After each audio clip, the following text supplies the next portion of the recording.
Teman-teman, pada edisi 56 saat teduh kita pagi ini, sesuatu yang tak terhindarkan akhirnya terjadi.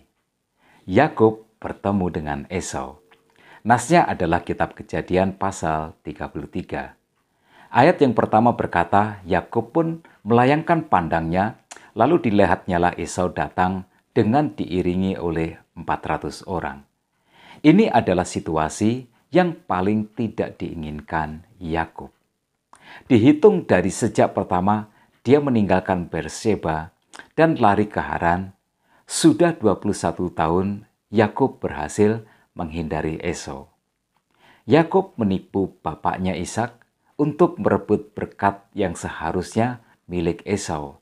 Dan atas peristiwa itu, Esau bersumpah untuk membunuh Yakub.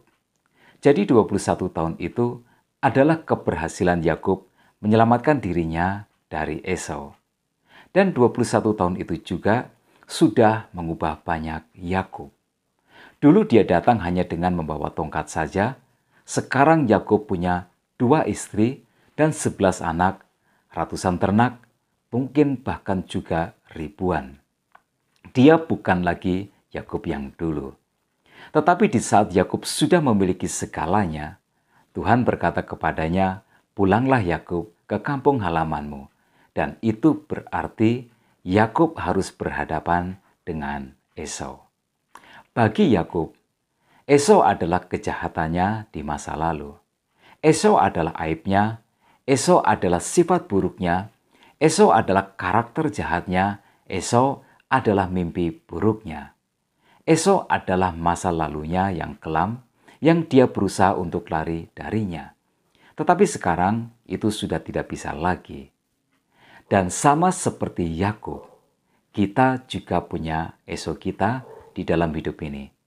Semua kesalahan kita di masa lalu, semua kejahatan kita di masa lalu, semua dosa kita di masa lalu, sifat buruk kita, karakter kita yang jahat adalah Esau kita.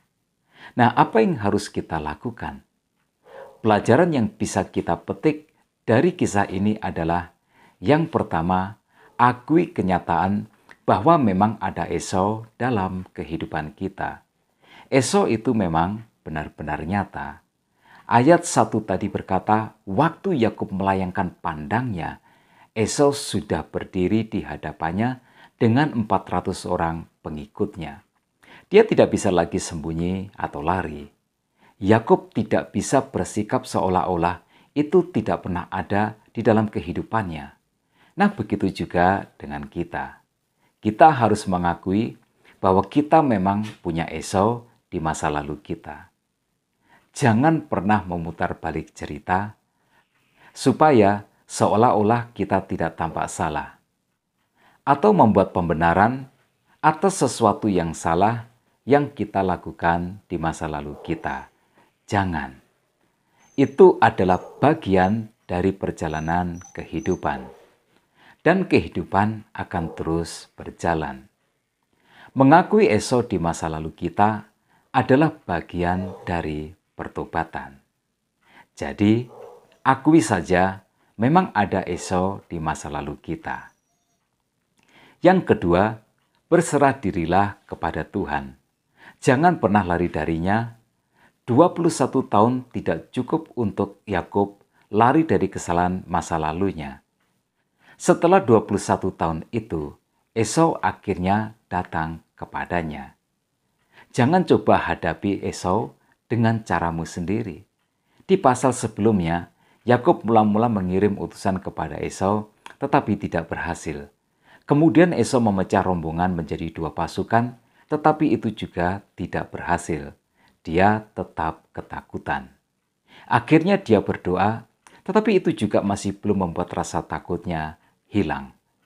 Yakub kemudian menyiapkan persembahan untuk Esau untuk meredakan kemarahan Esau, tetapi hasilnya tetap sama. Bahkan rasa takut itu semakin mencekam. Yakub yang gelap mata oleh ketakutan akhirnya berkelahi dengan malaikat Tuhan yang datang hendak memberinya pertolongan. Ketakutan membuat semua orang terasa sebagai sebuah ancaman.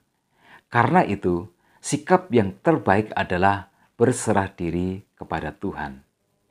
Mengapa Yakub berdoa dan ketakutannya tidak hilang? Ini jawabannya. Doa, jika bukan doa berserah diri kepada Tuhan, tidak akan pernah bisa mengobati ketakutan. Berserah diri kepada Tuhan akan menciptakan keikhlasan. Nah, sikap rohani yang tertinggi adalah ketika kita bisa ikhlas dalam kehidupan. Dan keikhlasan dibangun oleh sikap berserah diri kepada Tuhan. Yang ketiga, rendahkan diri sebegitu rupa sehingga bukan hanya surga yang akan tergetar, tetapi Esamu pun takkan tahan untuk tidak memaafkan. Ini yang dilakukan oleh Yakub. Ayat 3 dan 4 berkata, "Dan ia sendiri berjalan di depan mereka, dan ia sujud sampai ke tanah 7 kali, hingga ia sampai ke dekat kakaknya itu. Tetapi Esau berlari mendapatkan dia, didekapnya dia, dipeluknya lehernya, dan diciumnya dia, lalu bertangis-tangisanlah mereka." Lihat sikap Esau ketika Yakub merendahkan diri, sujud 7 kali untuk datang kepadanya. Esau tidak tahan untuk tidak memaafkan. Esau memang tidak akan pernah lupa dengan kejahatan yang dilakukan Yakub, tetapi dia memaafkan. Tuhan mengubah hati Esau. Tuhan mengambil dendam di dalam hati Esau, Yakub dimaafkan. Walau Esau datang dengan 400 pasukan untuk mencincang habis Yakub, tetapi ketika Yakub merendahkan diri, surga tergetar dan Tuhan menyembuhkan luka hati Esau sehingga Esau memaafkan. Lihat akhir yang indah ini di ayat 8 dan 9, berkatalah Esau, "Apakah maksudmu dengan seluruh pasukan yang telah bertemu dengan aku tadi?" Jawabnya, "Untuk mendapatkan kasih tuanku." Tetapi kata Esau, "Aku mempunyai banyak adikku, peganglah apa yang ada padamu." Esau tidak hanya menerima Yakub, tetapi juga menolak pemberian Yakub. Esau tulus memaafkan Yakub. Nah, apa yang bisa kita petik sebagai inspirasi dan juga motivasi? Semua masa lalu kita yang buruk adalah bagian dari perjalanan kehidupan kita. Akuilah dan hadapilah. Tetapi ketika masa lalu yang buruk itu kita hadapi dengan berserah diri kepada Tuhan dan dengan kerendahan hati, surga tidak bisa tidak, pastilah akan membukakan pintu maaf dan kita akan didamaikan. Tetap semangat dalam kehidupan. Tuhan Yesus memberkati kita semua.